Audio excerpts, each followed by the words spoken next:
The following podcast is a Dear Media production.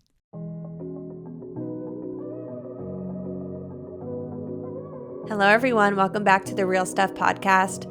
It is my pleasure to introduce you today to our guest, Ricky B. This guy has such an interesting backstory about how he became an influencer, his whole journey from Starbucks to TikTok. He gets into everything, breaks down the numbers, the details. It's juicy and you don't want to miss it. What really struck me about Ricky when I first found him online is that he is one of the only, if not the only influencer that I know of who is creating fatherhood content in the same way that I'm creating motherhood content. I would describe him as a dad influencer. He's working with a lot of the same brands that I work with in the parenthood space. You'll see in the interview that's actually how we met. And his whole life has transitioned since becoming a dad to the point where he and his girlfriend Rachel now sell courses and offer private consulting on prepping you for having a new baby. They have all this awesome merch, and he's really doing things online the way a mom would do if she were making her business around motherhood. This conversation got really, really deep, a lot deeper than I expected us to go. We talked about death in his past. We talked about another really interesting facet of his past that I don't think he's opened up about online a lot. I don't want to give it away, but the conversation was multi-layered. And one of my favorite topics we dove into was that of gender roles. We had such an interesting discussion about how going into prepping for this interview with him, I found myself approaching the questions that I was going to ask him in a different way than if he were a woman and if he were a mom. And I really was trying my hardest to not do that. And we just really got into a deep conversation about how it is that he is approaching fatherhood so differently than a lot of other dads out there. We also talk about wanting to become certified doulas together, and I'm still down for this. Ricky, if you're listening, don't forget, we're becoming doulas. Frida is going to help us. Frida, the company, if you're listening, we're still down for this. If you're listening and you are enjoying the Real Stuff podcast, please give it a 5-star rating and review on Apple or Spotify. Leave us a comment on YouTube. Take a screenshot of your love and send it over, and I will send you a personalized voice note as a thank you over Instagram DM. Thank you for tuning back in week after week, and now here we are with Ricky B. Ricky, welcome to the Real Stuff podcast. I'm so excited to be here. I was very flattered when you asked me because I'm like, am I not? Because I've never been asked to be on a podcast. What? No, never any podcast, right? Like any real podcast. And I'm like, and I shouldn't say that. It's no insult to anyone else. I just mean like one that's like committed and it's not just like an interview, I guess. When you ask me, I'm like, finally, I hate to validate, but I'm like, am I not interesting enough for no one to fucking ask me to be on their goddamn podcast? Couldn't be further from the truth. You validated me. So when you asked me, I was like, oh, finally, someone that's also interesting asked me. Wow, I'm honored now. I think we got to tell people how we met. And this was a Nanit event, a virtual event where we were both asked to be content creators that came to be on a panel. Right. And I didn't know you before that. You had Same. never come across my For You page on TikTok or Instagram, but I see your name in the lineup. And so I obviously go to look at your platforms. Of course. And I'm totally blown away because I have never before seen what I'm going to call a dad influencer. I'm glad you said that because I feel like lately, and maybe because I'm in the realm, I see a lot. I figured that would be the case for you. Okay. And I'm like, I feel like I was the first one doing this. And not on purpose. This was not on purpose. I just literally love it that much. Speaking of it not being on purpose, we need to hear the whole story of your rise to social media fame, what you were doing before, where you were working, and then how things have transformed. Yeah, so I'll do long story boring, right? I grew up in Las Vegas, right? From California, and then I go to the Army because I have like nowhere to live, right? So I'm like, okay, I have a weird family situation. So I'm like, I got to go to the Army. I go to the Army, I get out of the Army, I move back to LA, and I was stationed in Seattle in the Army. And so I love Starbucks. Okay, this is not a joke. I love Lululemon and Starbucks, right? Starbucks was created in Seattle. Lululemon was created in Vancouver, but their first store is in Seattle. So I love both these companies. I apply at both. I get both jobs. I work at Lululemon for like 3 seconds and Starbucks offers me more money, so I go work for them. Then, while I'm in LA working at Starbucks, not really knowing I'm 23, I meet this girl who dances for the Clippers. Okay. I'm like, ooh, little high profile girlfriend, right? She's cool. And then I get her pregnant immediately. I mean, immediately. And this is, for me, this is crazy because I'm not trying to be vulgar, but like I have tested my luck. And so to get this girl pregnant, I'm like, there is no fucking way. Right. How Like, long were you two together before she got pregnant? literally, we met November 5th. She got pregnant January 4th or 5th. Wow.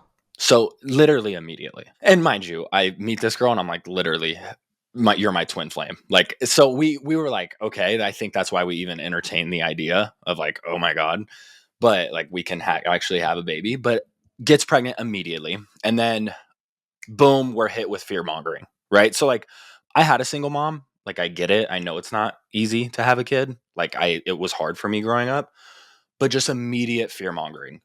And this is my favorite one. Just wait until you're not sleeping, and then we'll come back to that in a second. But just wait, just wait, just wait. It's going to be this, it's going to be that. And I was like, kind of like, oh my God, this sounds fucking horrible. Like, why do you guys all have kids? So then we have my daughter. Greatest thing. Everything that's ever been horrible in my life, like my brother passed away, right? That's like something that shaped me. My older brother died when I was 16, and that was like horrible to me, right? That even made sense the moment I locked eyes with my daughter. So I'm like, I don't think it's that bad, right? So then I want to start sharing. I want to start sharing with people like, this is actually amazing. And so I posted like a few, like, do the newborn night shift with me, right? Because I didn't know that I was really involved. Like, no one had really told me that. And again, I grew up with a single mom who did everything. And so there's like this weird mix in me where, yes, I'm a man, but if you want to go into gender roles, which I obviously don't really believe in, most of my traits are feminine gender roles, right? So like I believe I need to get up and cook and clean and do the household duties as I should, because that's what was displayed for me. That was my example growing up, right? And I had a single mom, so she was also working. So then I also feel this drive. Like in my household, I do a lot of the household labor, and I am the only one that bears the financial load as well.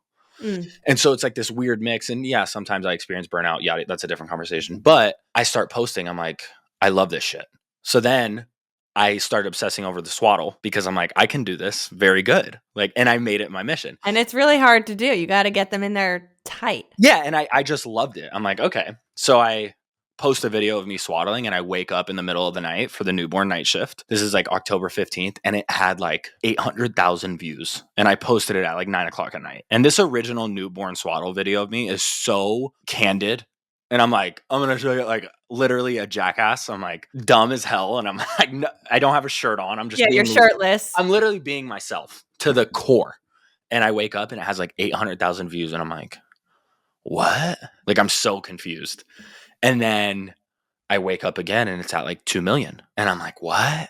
And then everything kind of happened after that. And it just started to like really go. And I just continued to share my tips and tricks. And where I'm at now is so weird because I actually want to help people and I don't want to reach more people. But then you also met with like, if you don't reach more people, you can't stay. We'll definitely get into that as we talk about, the direction that your career is going. Right. I would like to go back to the story of your brother. I'm so sorry to hear about the loss of your brother. Sounds like you two were best friends growing up and raised together by a single mom and shared all of your life experiences together. I saw this beautiful video that you created about your brother and about his passing, and then about that transition into becoming a dad and how your daughter is sort of connected to your brother. Do you mind sharing that with us here? Yeah, my daughter's name's Laguna, right? And my brother, I don't even like saying the word, but I just, for sake of story, he drowned in Laguna Beach. I hate the word drown nowadays. And I think it's just because we use it as a society. Like, I'm drowning in work. And so like every time I hear that word, I'm like, ugh. I imagine like someone's like, are you really drowning? That does make you think about how people perceive words that have a really deep meaning to them. Even when people use the expression, as I'm guilty of, when people say, ugh, I'm dead, if something's funny. Oh and my it's God. like, Yes. no, And you're not. I'm like the most guilty of like, oh my God, that fucking, like, that kills me. Like, Mm. or it's killing me to do that. Like, trust me. So I can't imagine how many people I offend. It's just everyone has their own like personal story and that. So anyway, he drowned in Laguna Beach, and this like altered me in a way where I was like, what is going on? Like, where do we live? Like, how is that possible? How old was he? He was 18. If you've ever been to Laguna Beach, or if you haven't, it's a very like rocky place, right? There's rocks everywhere. Some of these rocks form pools, right? So there's like a divot in the rock, like a crater, and it fills up with ocean water when the waves hit, and it creates like a day pool. And it's actually a really beautiful thing, like a nature-made pool with ocean water. And he's crawling to one of these pools. Not crawling, they're all walking across this rock face, him and like 5 friends. And there's also tons of people over there as well. A wave hits and it picks up all of them, which is like pretty common. And where these 2 rocks meet, like a big rock surface, there's a hole literally big enough for one person to fit through. And when the wave puts them down, his body goes through it. And you can't leave once you're in it, right? It's like you're in the hole and you're now underwater in the hole. Oh, And it's so like weird. The last time someone fell in that hole was 25 years prior, and no one has fell in the hole since 2015 when it happened, right? And so it's just like the most unlikely thing to happen. And it took 14 days to find his body. oh my And gosh. you know what I mean? It's like the Coast Guard was looking, the search got called off, someone saw him from their balcony. Like, it's just all of this like contributed to my little 16-year-old brain. Like, what is this even? Like, what? And so I kind of went through life with just like this abhorrent, just like I hated like God, the higher power. Like I was struggled with so much, and nothing ever made sense. You were never going to be able to like, this could be a podcast about grief, and I literally would have looked at you and like, I'm sorry, like it's just what you're saying. It just does not make sense to me. Like it's just so useless. Like let's stop trying to call it something that it's not. This is horrible, and that's just what it is, right? I'm not God's strongest soldier, and this is the toughest battle, and yada yada yada. So then my daughter is born, and the buildup to her name is I name my dogs after California beaches. So I had a husky named Malibu. My current dog is Venice. You were just saving up Laguna. Yeah, and if I ever had a girl dog, I was thinking about like Manhattan. Like that's kind of pretty. And then so when it was time to have my daughter, I'm like, well, Manhattan, like what would they call her? Hattie? Like I just didn't like that. Rachel went to school in New York and danced for the Knicks. So we're like trying to make Manhattan work. And believe it or not, it's Rachel that looks at me and she's like, well, what if we name her Laguna? And I'm like, no, that's so heavy. I don't want you to do that. Like, don't say something that you don't mean. Because obviously that's really personal to me. She's like, no, I'm serious. Like, I love that name. And so I'm like, okay. So then we land on it. It is a beautiful name. And it's so unique. And I meet her and I'm like, Yeah. of course your name's Laguna. Like, that's the most perfect fit. And when I looked at her, and what I mean it makes sense, is like the grief of losing my brother. Like, although Laguna doesn't solve that problem, it's like the loss of life. I couldn't believe that there is something as equal and opposite as the gain of my daughter.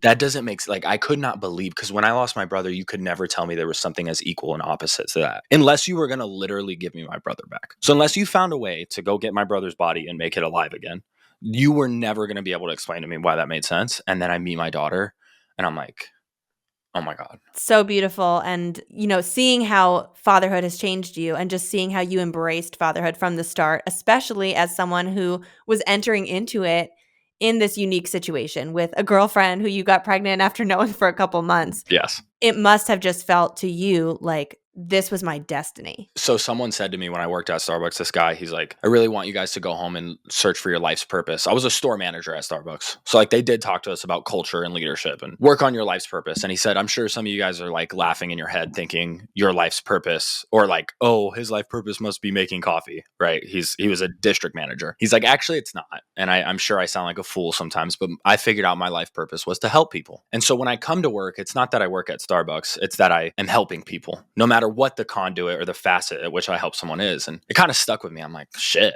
like that makes sense. Like I see what he's saying. I see what he's getting at. And I love leadership, right? Like in the Army, I loved leadership. I'm not into gender roles, but I do think a man leading his family is awesome. And I think that him, you know, like inviting and having co-leadership from his partner is essential, right? And like Rachel leads so much of this household in so many ways. Mm-hmm. But I do love the idea of like her looking to me for safety and stuff. You know, like I do have a little bit of that. I think that's innate as being a man, and I want my son to have that. And when I met my daughter, I was like, holy fuck, like I think my purpose is to like raise you, like love you and raise you. And then now I've met my son. We just had my son was born. Oh yeah, December congratulations. Thank 2 you. weeks in. Yeah, my son was born December 27th. And so I meet him and I'm like, this is for sure my purpose, is to just, if nothing else, all of this falls apart tomorrow, I'm a lost, forgotten name on your podcast. As long as I have a North Star of like, did I do right by my kids?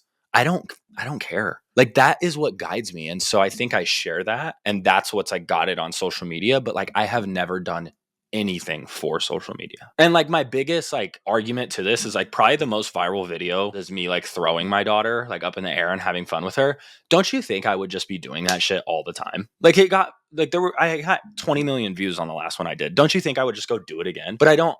I film that sometimes when that's what we're doing. And that's just the honest truth. You know what I mean? Yep. And yeah, I just love being there for her literally. I have this uncle in my life who he was not actually a real uncle. He was my parents' best friend, but we always called him Uncle Donald growing up. And he passed away from leukemia when I was in high school. Sorry. And I had, thank you, I had a dream about him the day after he died where I was talking to him. And it was the first dream I ever had where I saw a dead person who in the dream I registered, what are you doing here? You're supposed to be dead. Because before that, I would see my grandma or grandparents and I would feel like they were just alive and it was normal. Yeah. I once heard that when you see someone in a dream who's deceased and if you register in the dream that they're not supposed to be here, that it's actually a visitation and not just a dream. In this dream, he said to me, you know, I'm going to be around here. By the way, he passed away in 2011. Keep that in mind. Okay. He said, I'm going to be around for the next 10 years. So I'm going to be at your wedding. I'm going to see you go through college.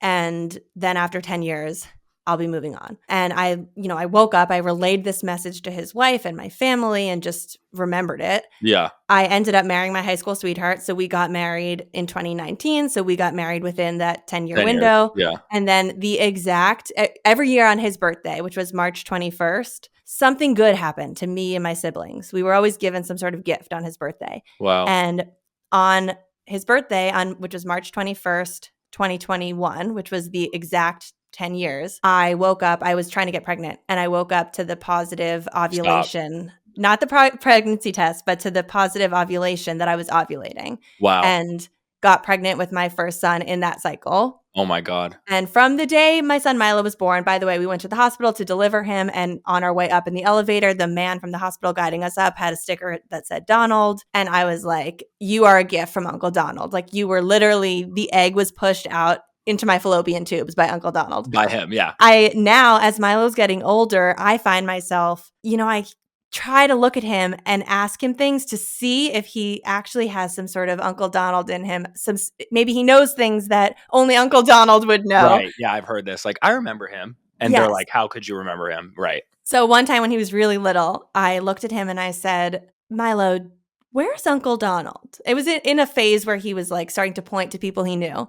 And I said, where's Uncle Donald? And he pointed like off in the distance behind me. And anyone would be like, okay, it's just a kid pointing at air, But of course I was like, he's here, he's behind me. Fast forward now as my son's talking and he knows more, like sometimes I look at him and I just ask, do you know who Uncle Donald is? I'm trying to get information out of him. I'm waiting for him to tell me about Woodstock. Like my uncle was at Woodstock. So I'm like waiting for him to come out with something crazy. But so far we've got nothing. And all that to say, I'm curious if you have looked at Laguna and now she's starting to talk. She's 15 months? Yeah, she's actually saying baby now about her brother. Oh, so adorable. Like, baby. Are you finding any moments where you're trying to like pull to Anthony through her? I think this is something I've struggled with. Like my mom saw a medium and she had to tell my friend, and she's even talked to Rachel about it, of what the medium said, because I won't listen. I'm like, it's so heavy for me, and I'm just like so emotionally not there that like even my daughter, like I put it in a caption once, but I'm like, Laguna changed my life twice, and this time for the better. And like I look at her now as such like a happy moment. Like I love Laguna, I love Laguna Beach, but like I don't know that like I could sit down and talk about it. It's almost like I can recite the story of what happened to my brother because I've told it so many times. It's not because I'm actually feeling it. Like I'm not actually feeling it when I tell you. I'm just like, this is what happened. Because reporting. It's a bullet point list. Yeah. So I know that our babies are closest to the other side. And my son, he must have laid a little weird, but he has a little elf ear. Like just a tiny one. My brother's the only other person that had an elf ear. And my son's middle name is Anthony. That's my brother's name. And I haven't I'm like, I want to like take a picture and be like, my brother. But I'm just like, I try to refrain. Like I almost, if I say it, it's real, and like, he was so like, you would have to, and I tell this to people, you would have to have your mom's boyfriends abuse you with your brother. And you would have to grow up with one kid your whole life. You would have to, we were in a motel in California with a pig. That's where like I was first born into, we slept on the floor in a motel. My grandma had a pig. She was an addict at the time. The pig slept on the other bed. We slept on the floor. Like, this is not a joke. You would have to live through that to understand how close we were. Oof. Like, I did not, first of all, thank you for opening up about that. I also don't know if you've ever spoken about that, but I did not know about you being abused and with your brother. yeah, like just like, yeah, I mean, we just grew up with like a lot of physical and verbal abuse. Thankfully, nothing ever sexual, which is like a big fear, obviously. And I've been around a lot of people that did experience that, especially in single mother households, but not something that we experienced, but a lot of physical abuse. And I almost say it so candidly because it was like that pain is so like doled out compared to the pain of losing the person that I was with.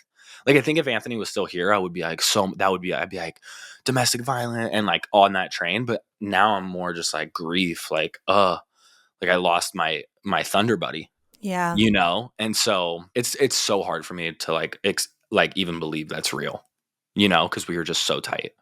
I want to get into a little bit about how your whole situation has transformed since going viral on social media. You know, you've shared a little bit about your past and your childhood. Can you dive into a little bit what your situation was like growing up? It was just your mom. Can you share, if you're comfortable, if your dad was around at all? And also, what was your family's financial situation like? Yeah. So I've never even seen a picture of my biological father. To be clear, I could go get a picture if I wanted. My mom could get me one. I just have chosen not to. But I've never met him, never seen a picture, obviously. So I have no idea what he looks like. It's also important to know my entire family is, for very layman terms, white. Okay, my mom is the same skin tone as you and Rachel, and I am not, right? And it's because my biological father is Salvadorian and Japanese. And he was even legally adopted like literally doesn't know his parents. So like to even get to the lineage, I don't know how. I had to take like a DNA test. So no conversation with him at all. However, my mom kind of did have like boyfriends, you know, in and out of the picture, and eventually did marry one extremely seriously from the time I was like 10 to the time I was about 17. He was a raging alcoholic. Okay. So although he was very wealthy, I should say that. And he wasn't very wealthy. They built a business. My mom and him opened an electrical business. My mom's a general contractor. She's very successful for herself. But growing up, she worked at Chili's. Like, we sat in the booth while she did her night shift. You know what I mean? So like that was kind of the difference. And growing up, I think I wanted because it was like we were around an alcoholic. I didn't want like dinner on the table in my like teen years. Earlier than that, me and Anthony were eating TV dinners for literally breakfast, lunch, and dinner, like by ourselves. So that was kind of our situation growing up. Then I went to the Army, and I would say like financially or like situation wise, like I was dumb with money because I was a young kid and you get paid like kind of good. And I just completely racked up debt, like horribly racked up debt. I mean, you can make the call later. I don't know how real the real stuff gets, but after the Army, I was incarcerated. And so this gave me like a really bad situation financially because I couldn't pay any of my bills. I was incarcerated for like 200 days. It's like 8 months, and it was tough. That was tough. What for?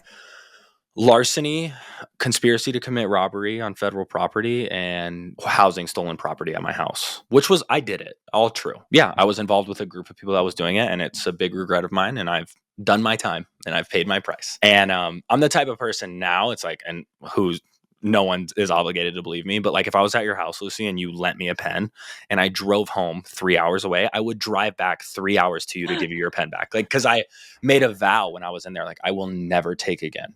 And I wasn't like a kleptomaniac. I was more involved with a group, and like I was, you know, my house was like one of the houses storing the stuff. And so you just get involved. When you put yourself back in that time period in your life, do you feel like you being involved in that was out of desperation for money to get you out of debt? Yeah. Like when I did that, we made good money selling the stuff that we had taken. And when we had that money, I was so stupid with it. Like there's a video, this is the most disgusting thing. And I'll just tell, I mean, it is what it is. I was a dumbass. Okay. I was 19, but I had like a wad of like $5,000 rolled up, and I was playing fetch with my dog with it. Like taking a video, like go get them. Like it was like, and I had never touched money like that before. Like I never had like $5,000 in my hand. That person disgusts me. And that's why I say, of course I'd never post that, but I was so stupid, you know, and I was desperate for money. and it showed, right? Yep. And then Starbucks was okay, but I've been fighting to get my credit score back up. To all of the things that I had went to collections when I went to, because you can't pay anything. I had enough money in my bank account to pay my car payment, and my mom paid my car payment for me,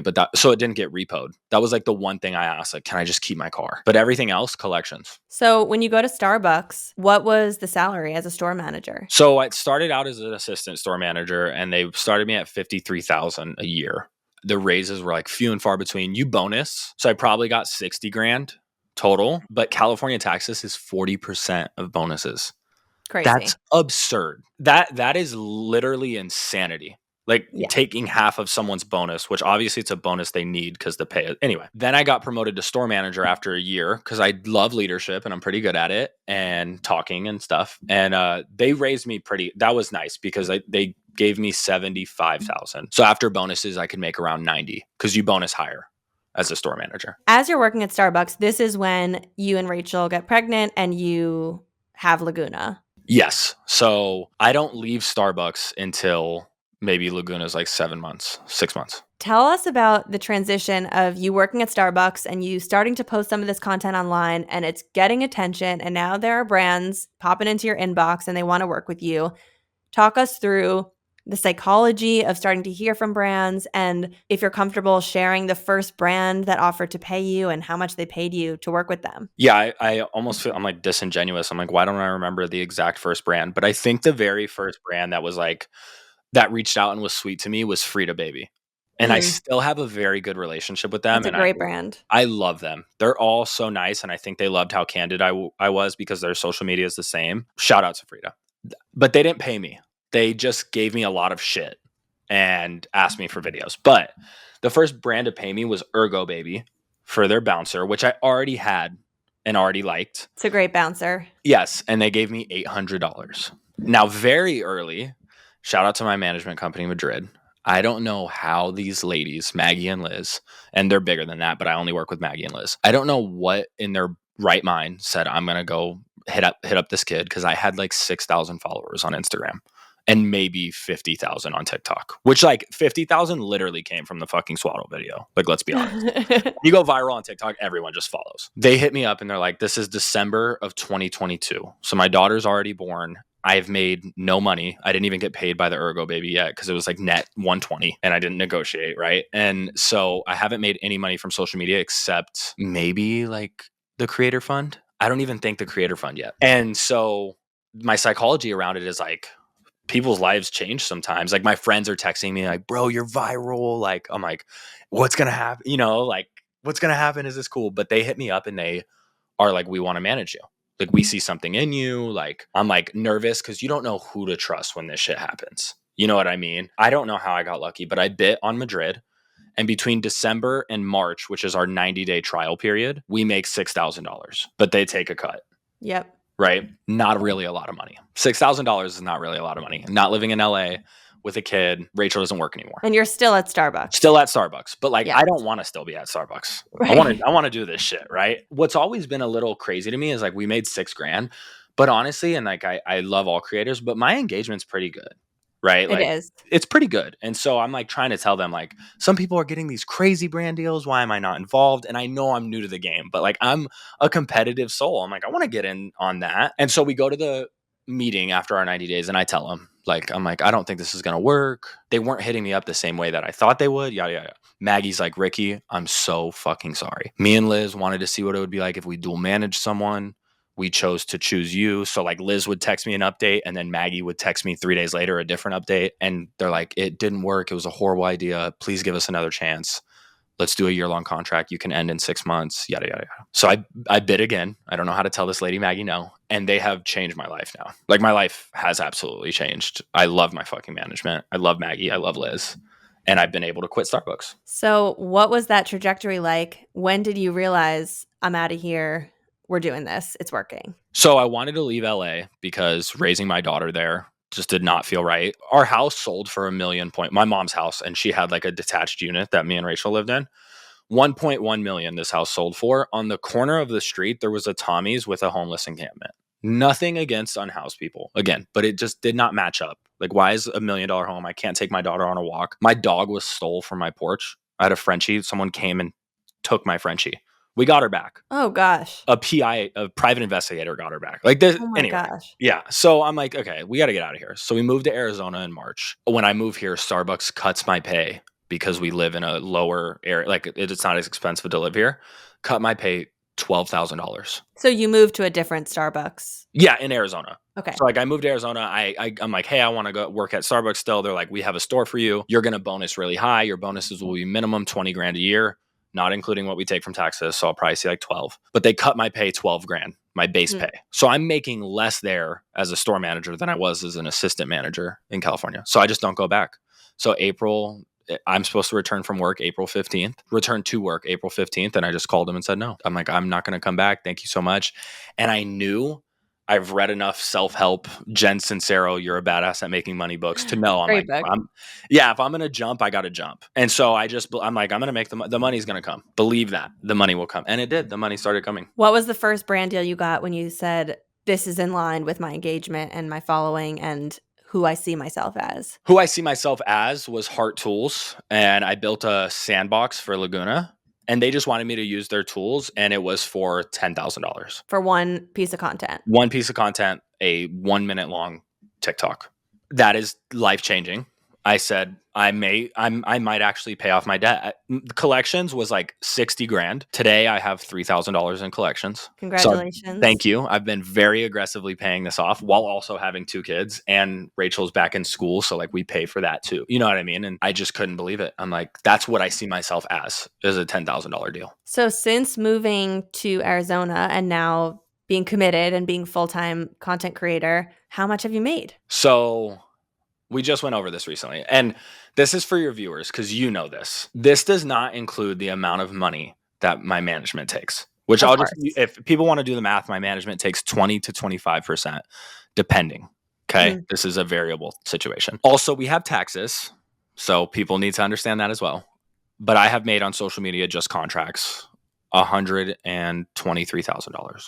Congratulations. In 1 year. So it's been amazing. You're doing it. You're taking care of your family. And you, while doing that, are absolutely an equal parent. And this is where I want to take this conversation now. I know we sort of brushed on gender roles, which you don't believe in. It is extremely rare to see a dad become a dad, step into the role, and say, I can't breastfeed, I can't deliver the baby. There are a few things biologically that I cannot do, but I am this person's parent, and that means that I 100% am here and am aware of how to take care. I mean, even the bar is so low. Like, I'm aware of everything to do to take care of this baby. Hell. Remember, the bar is in hell. The bar is in hell. Seeing the way that you are as a dad, I think one thing that stuck out to me about you, when your baby came home from the hospital, the bassinet was on your side of the bed. And that is just a visual metaphor for how involved you are. I know you mentioned your mom is a single mom. It just never crossed your mind to not be involved in this way, to not take care of the house, to not be doing the dishes. But can you put your perspective into the context of society and just talk us through how you feel it is that you are this way with parenting when so many other men are the complete opposite? Yeah, I almost think that they're like, and it's funny you bring up the bassinet because Rachel might have like early mastitis 2 days ago. So her fever was 101.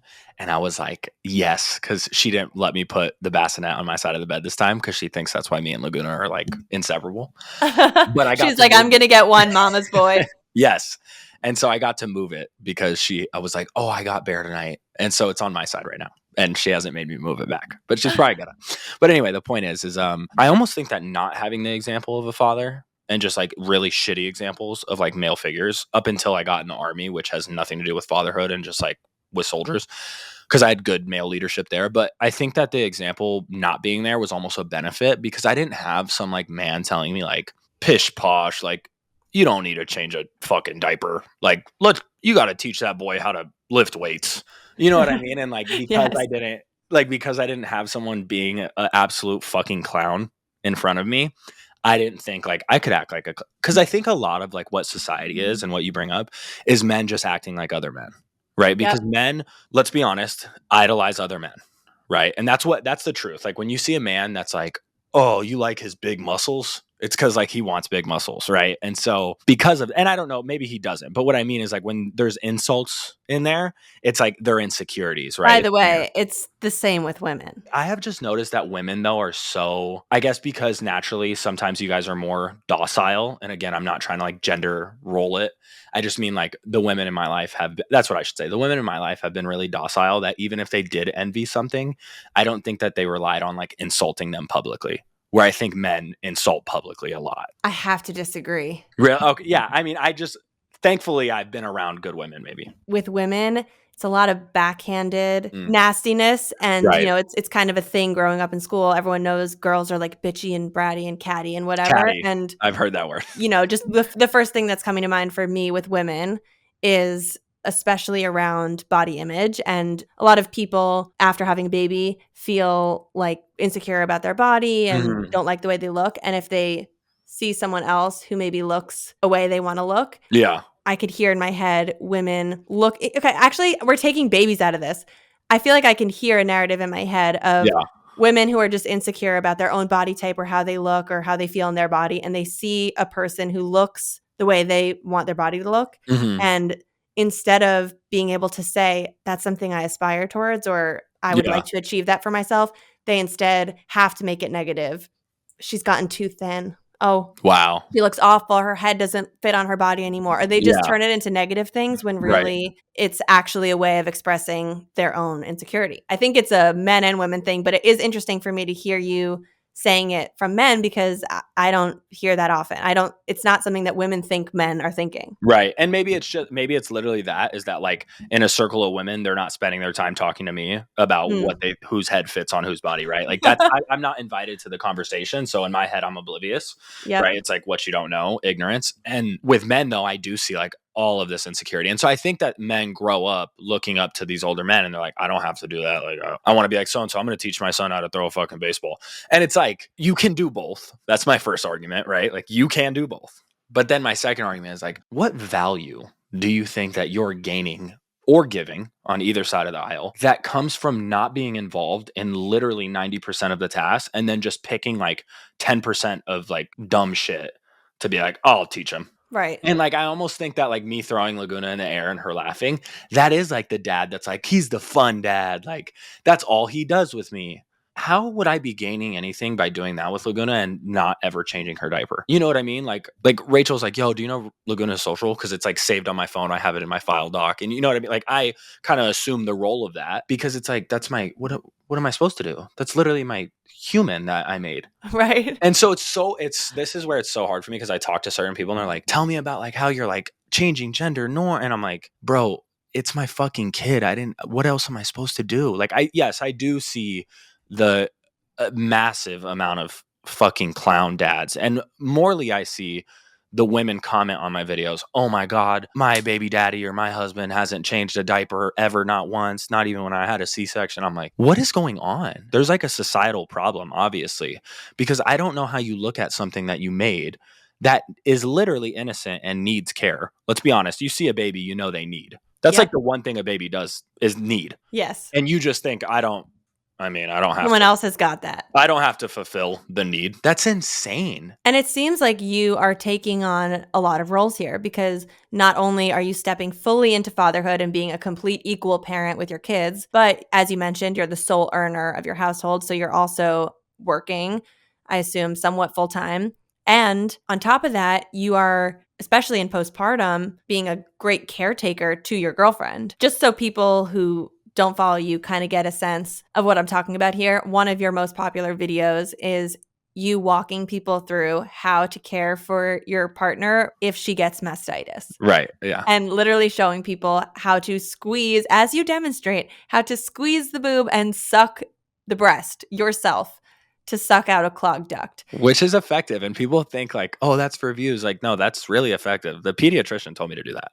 It is effective. And it's incredible to see a man stepping up and showing, how they would do that to help their partner. So all that to say is you're fulfilling many roles here. And I think a lot of men in society think very black and white about what the roles are when it comes to parenting. And they assume that the maternal side of the equation is going to be doing most of the rearing and the caregiving, and that the masculine side and the father figure, if there, is going to be providing for the family and keeping everyone making safe tough and just decisions and being the dad. And I almost wonder, and it's like, as you said it, I wonder, I'm like, I wonder if they look at the gray as work. Like, do they think it's work? Because it goes back to like men in the household sometimes demeaning what household labor is, right? And so I wonder if they think like, well, of course she's doing like the baby raising, she has maternal instinct. But like I don't know that men think like, but that's work. Like I don't know that they see the equal sign that like caring for a baby is fucking hard. Yep. And even when you ask them to go like, okay, you need to take a shift, I'm like having a revelation right now. They assume it's hard because they're not good at it, not because it's just actually hard. Right. They're like, oh, this is hard for me. Also, a lot of men, my understanding is that early on in their time of having a baby, their partners, if it is a heterosexual relationship and there's a man and a woman, the woman often immediately, instinctually, and by choice, assumes a lot of the responsibility, takes on the role, feels a sense of control, or really wants to feel a sense of control over how things are being done and how they're being handled, that she takes it on and almost doesn't relinquish the opportunity to her partner to be involved and to do things himself. And so what ends up happening is then, because the man has not had a lot of hands-on experience and is new to this, he then becomes somewhat incompetent at doing it because he has not had practice, which is understandable. And then I think the phrase is weaponized incompetence. The wife or girlfriend, female partner winds up using that against them. You never help me. And the husband will say, well, it's because I keep saying husband and wife. I'm sorry. But I don't care. the woman will say, you never help me. You are not supporting me. And the man will say, well, you're just much better at it than I am. Of course. How could why I would help you? I? Yeah. Why like would I fuck up your flow? exactly. I don't want to get in the way. And it leads to a lot of resentment in relationships, and it leads to communication errors left and right. When you and Rachel were entering into parenthood, what types of conversations did you guys have ahead of time about how these roles would be split? Yeah, I think also like I almost had a benefit. I found like this unicorn. Rachel is older than me, but she's the baby in her family. And I'm the middle child, but then my older brother passed away. So I had to assume some of that and I think the baby of the family, and there's like real science based on this. This isn't like opinion, but the baby of the family tends to be a little bit more like, okay, I'll come along. Because they're kind of used to like, here, we made you a plate. Like everyone's already up. Like, don't worry about it. As opposed to like the middle child, we all see the memes is like fending for their fucking plate at dinner, right? And so I think that we had this like role kind of already figured out, and we didn't know each other long. But like when I first met her, I came over and like she had like laundry, and I'm like, I'll just do your laundry real quick, just because I'm like, it's on the floor. I got you, girl. She's, mind you, working a full-time job 40 hours a week as a social media manager, and then she's also dancing for the Clippers. So like the girl's busy and trying to make time for me. Thank God I got lucky enough. And I'm like, I'll help you out. And so like I kind of just had this caretaking. My love language is acts of service. That's what I speak in, acts of service. I watched my mom clean up after everyone. You know what I mean? I'm the type of guy, you come over, I'm like, I'm going to cook for everyone. This is my saying. Please get out of the kitchen. Like when you're in here, like when I'm cleaning the kitchen, if you say, can I help you, Ricky?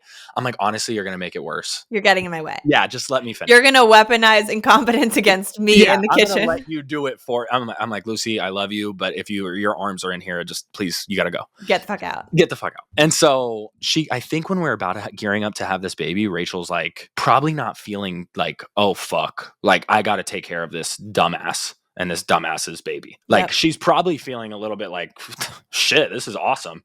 Like this guy literally will drive to fucking Dairy Queen at 3 a.m. if that's what I wanted and open the store himself, right? And I just always had this acts of service, caretaking. When it was time to move out of her apartment in March, Laguna was born in September. So like she's pregnant. I come there with U-Haul. I pack her whole house for her. I'm packing the boxes while she's on her computer working. She's like, stop, babe, I'll pack. I'm like, no, you won't. First of all, we know that because it's not done. Second of all, I got it, girl. She's like type B. you know? And I'm type A. So I'm like, I got you, girl. Let me just get it all right. So then we have the baby and it's kind of like, you know what I mean? It's assumed. And I think I was so excited. And when Laguna came home, it's important to know my little brother is 12 years younger than me. So I was 12 when he was an infant. And so I was able to care for him. Like when he was 3, I was 15, literally babysitting. He wasn't in diapers, but like helping him go to the potty, giving him a bottle when he was 1. And so I kind of had this like upper hand. And I taught Rachel how to put on a diaper. That's like one of the stories that she tells. She's like, Ricky had to teach me how to put on a diaper, you know? And like, because I knew it was like this unfair advantage that I had. And because of that, I think she did relinquish a lot of the, hey, go ahead, like you go. And she was going through postpartum and she just had a baby away from her family who's from Florida. And so like all of this stuff is happening all at the same time. And I put the bassinet down on my side of the bed because we're bottle feeding because Laguna doesn't latch. And so then it created like this crazy bond, right? Now we have a seasoned mother who is like, stay the fuck away from my son. I am going to have a bond with him that you have. You know what I mean? Is she breastfeeding now? Oh, yes. Well, mastitis. Yeah. Yeah. So she's breastfeeding, but she does pump for me. So I do like feed a bottle, which is great still. But like Rachel is up at every wake up with me and she knows this time, like I'm involved. I'm very confident. She's changing diapers. She still lets me swaddle, but she does all of the things now. And I think the first time it wasn't like that. She feared the baby. And I think it was reversed. Like most men fear. I didn't fear my daughter because I didn't know that you were supposed to. I didn't know that I was supposed to take a back seat. I didn't know that men were supposed to be the passenger. You know, as I was going through questions to ask you for this interview, I was thinking about how if I was interviewing a woman who had just had a baby or 2 kids, the types of questions I would ask them. And I was wondering, you know, why are these questions not popping up when I'm thinking about interviewing a man? Yeah. These should be the same questions. And it kind of all goes back to how low the bar is. It's unfortunate that what you are doing with your 2 kids and the way you're involved and present with your 2 kids, it is kind of unfortunate that people look at that and say, oh my God, he's such an amazing man and an amazing dad. It should just be, yeah, he's just a dad. Like what's so great about, no offense, like what's so great about him feeding his kid? And it's great that you can recognize, it's great that you're not up here on your high horse being like, I'm the world's best dad, look at me, Right. I bottle feed overnight, and that you are treating it so casual as like, of course I'm up at all the feeds, I just had a baby. Yeah. And I'm thinking about some of the questions I would ask a mom. And so I want to ask you one of those questions, which is, how do you balance it all? Like, how do you balance being a working dad? And I'm going to call you that. A lot of people call moms working moms. And then if a dad works, they just call him a dad. But you're a working dad. So how do you balance family with work and your career aspirations and getting it all in a day? Yeah, I think unfortunately, like the career aspiration, like I still allow the career aspirations and the stress of like finances and stuff to take the back seat. And it's like I told you, my North Star for me was being right by my children. And so because my North Star was being right by my children, I hit that goal every day, which is great. But the things that take a back seat do stress me out. Like even as soon as I close this laptop, I'm going to be like, fuck, like when's the next payment coming in? Like a little bit stressed, right? Like, yeah, we talked about money and it's better,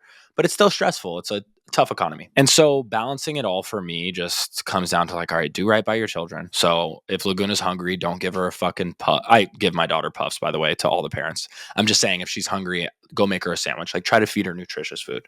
Yep. Then reply to emails maybe. You know, like when I'm creating time, it's like, or like Rachel, I do all of her appointments in our calendar. I have a little shared one with her so she knows when they are, and like her OB appointments. And Are you saying you handle her all appointments? Yeah. I'm very type A and she's not. And we, You are the family manager, Mr. Ricky. that's what the girl told. She's like, you're a lucky girl. And I'm like, they say that, but like, you know, like you just said, like no one would pull you to the side, Lucie, and be like, oh my God, you got your husband's appointments. But it is so interesting because I think if you would have told me there's a relationship here where one person is making the other's appointments, I would 100% assume it was the woman making the man's appointments. But because my relationship is nothing like that on either end, you know, I'm not pressing my husband's shirts or making any of his appointments. That whole dynamic is interesting to me to begin with, even when it is a woman doing it for a man. So to hear a man doing it for a woman is so far in the other direction that it's worth talking about. I think I just love caretaking. That's like my mother is like, Lucie, you bring your whole family over, and she's like, okay. I could literally walk in her house and be like, oh my God, my friend Lucie and her whole family's coming in 2 hours. She'd be like, I gotta get spaghetti together. Like, do they eat spaghetti? Ask them if they eat spaghetti. And like she's like cooking. And so like my personality is just caretaking. Like I'm the friend in the group that's buying everyone Christmas presents, and like no one has ever bought me a fucking Christmas present, right? Like when it comes, because Oh, guys, that's sad. no, but guys are like so like, they'll like say Merry Christmas, but you know what I mean. I'm the guy that has made my friend group say I love you before we get off the phone. I'm Yep. like I love you, and they're like I love you, like because they know I expect it back, and because of that I'm like this caretaker. Like Rachel just falls under my wing of like I got you, girl. Hearing that you weren't raised with a father figure and therefore you feel like that's why you just have this maternal instinct in you because you learned everything from seeing a mom. I feel like many other people in society who had that situation would come out the complete opposite. It's all a choice for sure. Yeah, I mean, it's just like, those people that are like, they're like CEOs and they're like, my parents were drug addicts and I grew up with, it's like they just made a choice. And I'm not saying that addiction isn't a disease and all of the mental health stuff that comes into that, because Rachel is super big in mental health advocacy. She struggles with certain things and she's the first one to tell you, like, Ricky, like when my brain's there, it's not a choice, right? Like she'll argue that choice thing with me. But I think some of the things you do in life are a little bit of a choice. And I think that you can choose to be better and different. And how do you feel it is that you just have such a stable hold on your masculinity that you never feel like it's in question? Yeah, I this like line of masculine is like, it's literally hilarious to me when people are like, because I'm the poster boy for like, I have tattoos and Right. You've I got have this big beard. I have fuck tattooed on my hip, like the F word, like just random. I was drunk with my friends. Like I'm just an idiot, right? Like we all got the same matching tattoo. Like I'm that perfect dumbass that you would assume. I've been incarcerated, right? So it's like that masculinity never left me because it never got challenged by changing a diaper or doing the Right. dishes. Like those things don't challenge each other. What am I supposed to do? Like, oh, first I beat Rachel and then she does the dishes and then I go in the garage and build a house. It's like, that's how I imagine these men, like just psychos. I think men have a lot to learn from you because I do think it goes back to, as you were saying, society has thrust a fear of emasculation coming from any show of affection or any nurturing or anything that's considered feminine or womanly. And it has really turned men into, in a lot of ways, not wanting to be physically touched by other men, definitely not wanting to say I love you to their friends, Yeah. not wanting to show that they are a loving father in public, but wanting to act all bro-y, like, oh, let's just go play sports. The moms have got it. And Yeah. it feeds off of itself. Although it shouldn't be this amazing poster child of a dad, I do think men have a lot to learn from you. And it should be on a poster somewhere, honestly. I think more, and I tell people that because like I do get some of the comments that are like, what's so great about him? Like he's just doing what he's supposed to. And I'm like, I hear you, girl. Absolutely. Like I feel you. And I think I tell people more often when this comes up, I'm like, it's more about like, if you want to make a change, like we all have to. And like, if I can be a catalyst of change or like a leader in the change, like then I'm going to happily accept the role, because I am naturally going to make a man may look at me and say, oh, it's a pretty big guy and he's all tatted up and his wife is pretty and yada, yada, yada. I kind of want to be like him. And I'm going to tell him, oh, well, first you have vulnerability is a superpower. Okay. Then we're going to read the 4 agreements together and then we'll read the mirror. All of these routes where he's like, what the fuck? Like, I thought you were going to tell me we have to ride a Harley. You know what? Right. Let's go lift. Yeah, let's go lift, bro. And like that may be in it, but for our workout, we're going to do yoga today. You know what I Yep. mean? And so like, I think that if I can be the catalyst that's like, here, come with me, I can get you there and you can be like that, but we have to do it this way. That's a positive thing. And I would enjoy being that. One area I want to dive into a little bit is your relationship with Rachel, because I really haven't heard of a couple that had a baby 2 months into knowing each other. And now another baby. And now another baby. And now you guys are the perfect little family. And how did your relationship with her change after Laguna came? I have so many questions about it. I mean, I first want to hear, what were some of the lows? Were there ever moments of, wow, we really made a fucking mistake here? Or has it been smooth sailing? Just tell us a little bit about that. I tell people when we bring up Rachel, like I always say this first, and it's an insecurity of mine, but I'll literally be like this. Like someone in an interview said to me, maybe for Fatherly, they did an interview and I'm like, I want to say on record, like I didn't say good. I'm not a perfect partner, because what I don't want is to be an influencer of like, this is how you treat your woman. Cause I fail a lot when it comes to how I treat Rachel. Like I'm struggling. I didn't have a father figure. I'm in a DBT class. Like I am trying to be better mental health wise. In what ways do you think you fail with her? Yeah. So with Rachel, like the lows, like one thing, and this is how it changed. And this is like something that I struggle with. And this can, I mean, I don't know who I'm going to piss off, but like understand from my perspective. I knew Rachel for 2 months. She got pregnant. And then there was a 6-month gap between her next pregnancy. So I've known Rachel not pregnant, technically not pregnant or postpartum, the least amount of time. And then I've known her not literally pregnant, less than 1 pregnancy. Wow. And that's a lot. But anytime I would say that, I naturally feel like this guilt. Like, okay, well, she's the one fucking pregnant, asshole. And I'm like, oh, true. Because I'm over here bitching about being the person that's with the pregnant, right? And so I think the biggest struggle for us and where we do experience some of those lows is like I struggle. I mean, you're a woman, it's like sometimes when she was sick in the first trimester, especially with the second baby, we were just finding our flow again, starting to be really affectionate with each other. And like we could have wine again. And then it all stopped. And I was like, I kind of missed that. Like, you're not very affectionate and your libido may be down. You know what I mean? Yes. And she's like, Ricky, your libido is in hell. In hell, right? And she's like, Ricky, when you walk in, like your smell sometimes makes me want to throw up, and you don't even smell like anything. And I'm like, okay. And so that stuff, like, I'm not over here like, you're fucking the worst, Rachel. But like, I might have a little pissy attitude, not towards her, but like maybe I'm quiet, right? And she's like, why are you quiet? I'm like, I just feel like love's lost in the relationship sometimes. Like, you're not like hugging me and kissing me like you used to.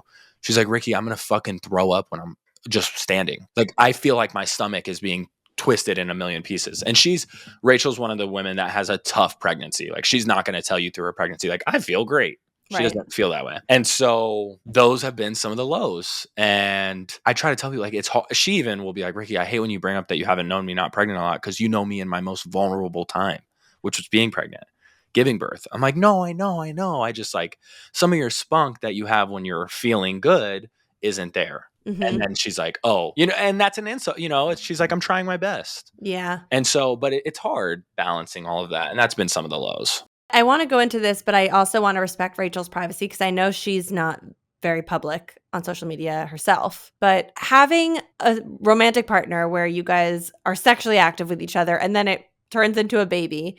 So then obviously libido's down, priorities are different. You decide to keep the baby and you're now moving forward with this.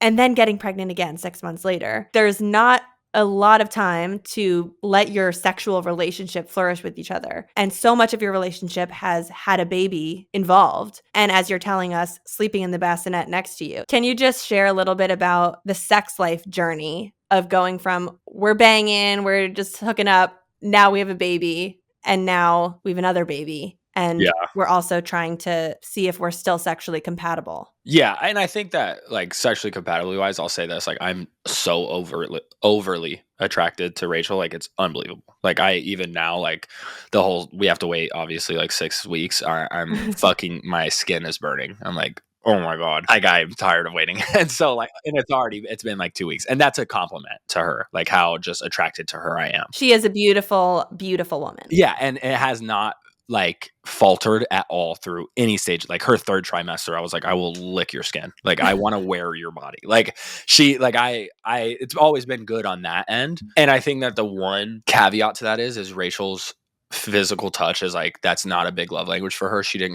Her parents got divorced, but when they were together, they were not physically affectionate to each other. And that was like one of the things that literally her dad has like told her as an adult, like, your mom wasn't very like physically affectionate, and like, so like she just struggles in that category and I don't. I'm like, oh my God, come here. Like, I want to hug you till your back breaks. We battle that as is, whether she was pregnant or not. Right. And then I think when it comes to like pregnancy and having babies and stuff like that, the sex life has changed in the sense that like Rachel is a little bit more conscious of like when Laguna was born and Bear, she wasn't pregnant with Bear yet. She'd be like, well, let's make sure we put Laguna down, or like, like something. And I'm like, she's fine. Like, she's in a little box thing. Like, she's good. And trust me, as a dad, I'm like, don't fuck with my girl. Like, my daughter is good. Like, like I would never let her be unsafe. But if I got like 10 minutes, I'm like, come on. And she's like, Ricky, like, and so I think that I'm also a little bit younger. Like, when we had Laguna, I was 24. Rachel was 26, turning 27. And she's in a different stage of life maybe than me a little bit. And like right now I'm 26.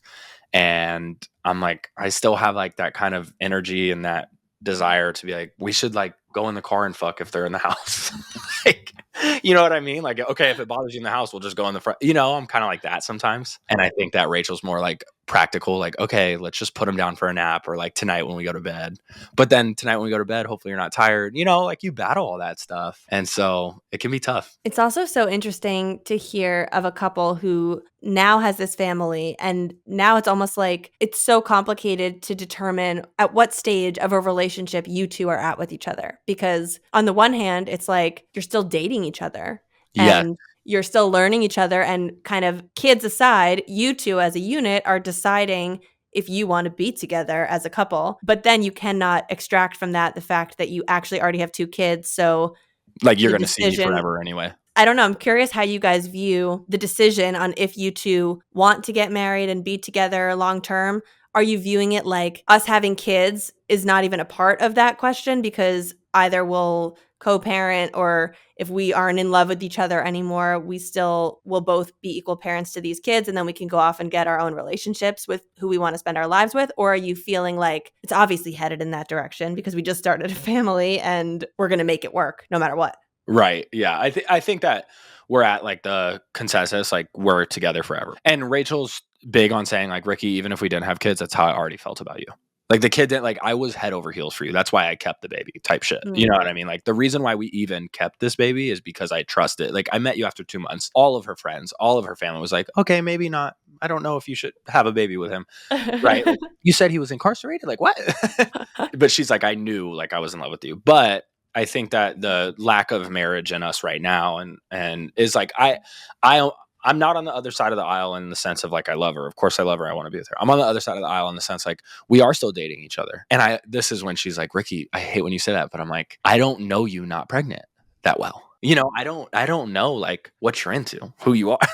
Like I only know you. You're discovering her. Yeah, and she'll tell me, she's like, Ricky, you have been with me through like the most like me phase of my life. Like I was not me when I was in LA or New York doing whatever. Like I'm me now when I'm pregnant on the couch and my breasts are cracked and like my nipple and I have stitches in my vagina. Like that's me. And I'm like, no, I'm so grateful for that. But like I am interested in those versions of you, the other people that you house in that beautiful brain as well. And I have to pull them out of her sometimes. I'm like, I want to meet these people, and she's a stress ball. So she's always worried about like, okay, but and I'm like, Rachel, I need you to let loose and be Rachel. And I remember like the first in between that 6-month time period, like when she danced for the Clippers, I took her to my friend's house and we all got drunk, right? This is when we first met, and she gets drunk and a Missy Elliott song comes on. She did a halftime performance with Missy Elliott, right? She does the entire fucking routine in the living room. Gosh. And my friend is like, bro, this is the dopest fucking girl you've ever brought around. Like, thank God. Like she does the entire halftime routine. And I'm like, I haven't seen her doing anything like that in 2 years since we met. And so like, I do miss that sometimes. I miss that fun spunk. And she's just she's in a different phase of life. She's like, Ricky, like, we got to figure out, when are we going to get married? Where are we going to get married? How are we going to get married? I want to bring Bear home to my family. Let's focus on that. I'm like, let's take some money and go to the strip club together. Not literally, but like, sometimes I still have that, like, let's go be dumbasses. Right. And when I pull it out of her, she's there 100%. But sometimes I do have to pull it out of her. I think you guys are just going to continue to surprise each other as you evolve and grow. And it's actually really special. I feel like I have the complete opposite end of the spectrum, where my husband and I started dating in high school. Right. And we, I know the 16-year-old version of him, and now I know the 33-year-old version of him. We actually just hit the mark of being together for longer than half of our lives. I still, even in that scenario, feel like he's a new version of himself now, and I still am learning things about past versions and current versions. And it kind of takes the perfect people. Like, I got to commend you, because I think people struggle with that. Like the high school sweethearts, like they like can't stand that someone's changed. Like me and my ex, right? Like we were together for like 7 years. It got super toxic. And like one of the main things in our early 20s were like, you were never like this. What are you doing? I remember she like smoked weed once, and I'm like, oh my God, what are you doing? Well, that's the beauty of it, is watching how people change. And even being, we're both on the same life path together, but we're individuals living our own lives, experiencing the day differently, and obviously doing different jobs, seeing different people, and always changing. And so keeping that open mind, I think, is vital. Now, seeing your career, you got to go to Ricky's website, because he offers private consulting sessions all about parenting. So if you are interested in pregnancy prep, postpartum tips, sleep training, any baby advice, he's got a business now. I'm going to become a doula. Are Mark you going to my words. become a certified Yeah, doula? yeah, mark my words on that. I am gonna probably take the class this year, and I That's don't know great. that I'm gonna like go be a doula, but like I want to have. If you talk to me, I want to be able to like pull from more than just experience, even though I experience. actually went when I had a doula for my first birth, fully said that as well. I said, I'm so committed to becoming a doula because then I can be the doula for my best friends because I was the first of all my friends Yeah, to have a baby. And I so badly want to be a doula. But maybe we should do that together, Ricky. let's get in the same class. Yeah, and study buddy it. I I would love love to that. do that. No, I would. I like that's really on the vision board. Is By the the way, it's doula. not that complicated. I just helped my baby nurse get her doula certification, and it was like a weekend for a 4-day class. I mean, it was all day, but for 4 days in a row, she went to this intensive thing, and then she's a certified doula. Yeah, what I looked into was like some of the even more holistic ones, also the more science-based ones, and it was literally like the matter for me. Literally, like I haven't done it yet because of time and money. Like it was like $800, and Well, like let's get a brand behind this, and then we can pour ourselves in. I'm not so good. This is like my first year, so I fail to hit up brands. But yeah, like I've I'm got an down. idea for us, and I'm going to put it out here to manifest. Frida, if you're listening, here's an idea. Lucie and Ricky become certified doulas. Mine can be under the Frida mom. We've got to get a Frida dad. The only thing I know about Frida with men is that they have Frida balls, which is I didn't know that. they have Frida balls, which is a boxer pant that has a built-in cup for men so that when men are carrying the baby and the baby's kicking, their balls are protected. It's a great product. This is like why I love Frida. They're just Yes. off the walls. But Frida's got it. We're going to reach out to Frida. I have some contacts there. So stay tuned, everyone, on the Lucie Perfect. Ricky doula Let's get in Frida an email situation. thread with Katrina and the Frida team. And in the meantime, everyone head over to Ricky's site because in addition to his coaching consulting, he also sells the best merch, things like Baby Daddy, DILF, Stay-at-home mom. You are absolutely killing it. It's been a pleasure to watch you. Oh, killing. There you go. Saying killing. No, yeah, wow. I didn't even register. It's all full circle. Yeah. But really, you're doing amazing things. Thank It's you. been a pleasure to watch you and to follow you. And I'm honored that this was your first real long form, I'm like real validated. thriving podcast. I'm gonna get off of this, and Rachel's gonna be like, "You're in such a good mood." I'm gonna be like, "I just fucking was on a podcast." I nailed it. Yeah, I'm on a podcast. So yeah, I feel this has been amazing. Thank you, Lucie, and you have like. It's so funny when I interact with people that are like in the space. I'm like, I like look up to you guys in such ways. It's like weird to sit down and talk with you guys. I'm like, it's like I feel the feels same crazy. way. No, absolutely not. You're amazing, and I'm grateful that you had me on your podcast. Thank you. We're all rooting for you. Thank you so much for tuning in to the Real Stuff podcast. If you're liking the show, please head over to Apple or Spotify and leave the show a written review. If you're watching on YouTube, drop a comment down below and join in the conversation. And if you're feeling called to be a guest on the show, visit luciefink.com/apply and tell us your story. Thank you so much for sharing your time and your attention with us, and we will see you next time on the Real Stuff podcast. Please note that this episode may contain paid endorsements and advertisements for products and services. Individuals on the show may have a direct or indirect financial interest in products or services referred to in this episode.